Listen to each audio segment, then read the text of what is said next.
My husband of 5 years just came out as straight and told me that being with me was a mistake, and now he's acting like the past 5 years of our life never even happened. So my husband, 27M, and I, 28M, have been married for like 3 years and dated for about 2. In total, 5 years of a gay relationship. We're two men, have always been two men, and I don't think that's going to change anytime soon. My husband and I have had a rather healthy relationship for the most part. Of course we have minor arguments every now and then, but what relationship is perfect? In the end we always resolve them and our affection would continue as normal. This is kind of why I'm really confused by what's going on with us. Why now? I'm a Christian. I know a lot of people don't like the idea of that, but gay Christians do exist. My husband was agnostic, not necessarily an atheist, just wasn't completely on board with any religion. And that's fine, I would have supported him if he found peace in literally anything. He didn't need to become a Christian, and honestly, as selfish as this sounds, I wish he didn't. I know this makes me sound like a terrible person, but he changed so drastically afterwards and I miss the man he used to be. It was a slow start. He asked me about verses from the Bible, we went to church, he even fasted for Lent. Christmas this year was much more than just presents, and I was happy that I had this piece of me to share with him now. I was raised religious and struggled with my identity. If it weren't for other queer Christians, I would have left Christianity. I was glad that I still had these things we could bond over, but it kept ramping up. All of a sudden, he's going to church more than I am, which is perfectly fine, is always carrying a Bible with him, and will randomly cite a verse when we're having political discussions. I've noticed his views have started to shift towards the right as well, and recently retweeted someone saying your body, my choice. You're a twink, women's reproductive rights don't concern you in the slightest? It kept ramping up. He started agreeing with the whole LGB minus the T crowd, and started spewing harmful rhetoric about drag queens as if we aren't friends with a bunch of them. When I told him that drag queens are much less likely to harm children than some pastors, he lost his shit saying I was a heathen and that his friends were right. This is the part that caught my attention. What friends? I asked him what he meant by that, and he started backtracking and just said he was tired and that we should go to bed. I was tired, and arguing didn't seem like it'd do us any good right now, so I put a pin in it and we got ready for bed. Our room has a bathroom connected, and usually we keep the door open. He takes a shower and makes sure to lock it, which was weird but I didn't say anything about it. If he wants to set this boundary down that's fine, but he could at least communicate it, you know? The next day is a Sunday, and he's already out of bed and I'm assuming at church. I get up and got ready, but once I arrived I realized he wasn't there. That confused me, so after the service I called him asking him where he was. He tells me he's in church, but I told him I was here too and didn't see him. He clarifies he means the other church. I'm not going to say the denomination because I don't want to cause any arguments. This was news to me, especially because he never brought it up and still carried our Bible. I told him to send me the address and I'll pick him up so we can get brunch, but he tells me that he doesn't want his friends seeing me. That hurt. I asked him if we could at least meet up and he said he'll see me at home.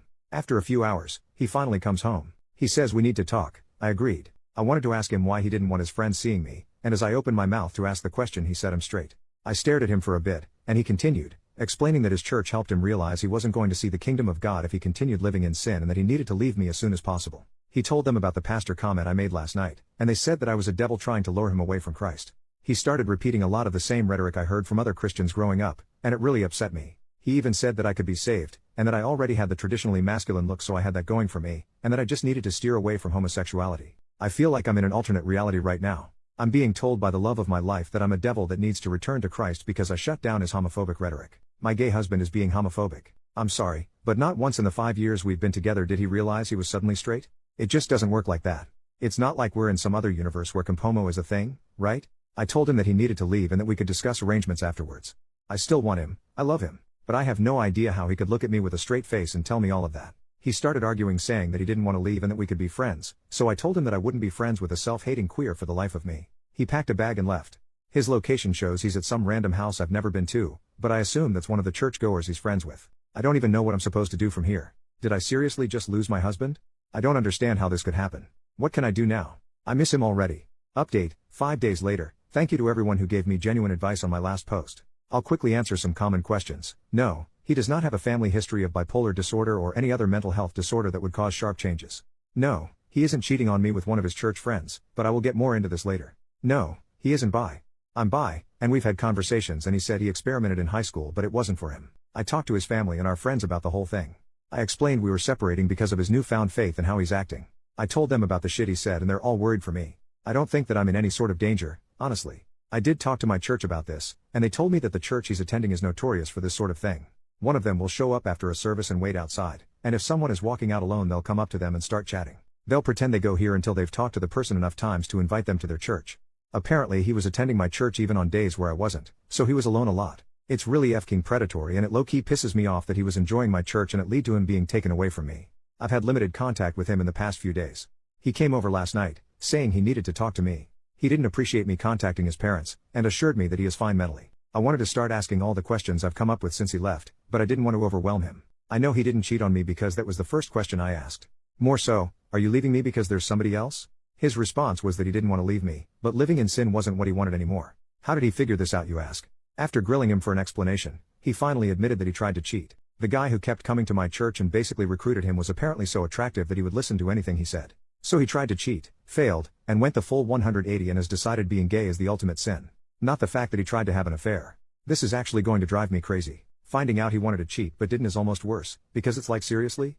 You tried and got rejected? That's embarrassing as shit for you, and doubly embarrassing for me.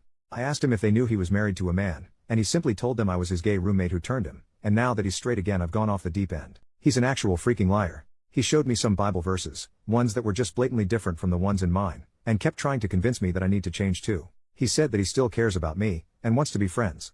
I asked him what about our actual friends, and he said they're too far gone. He just kept talking and I was done with it. He isn't the man I fell in love with and it pisses me off. He wasn't even dressing the same anymore. Freaking white dress shirt and slacks and the most boring hairstyle ever. He didn't look like my Anthony. The more he talked at me, the more it was clear I didn't want to be with the man he is now. He left, and for the second time in our life, he walked out that door without saying I love you, and I was fine with that.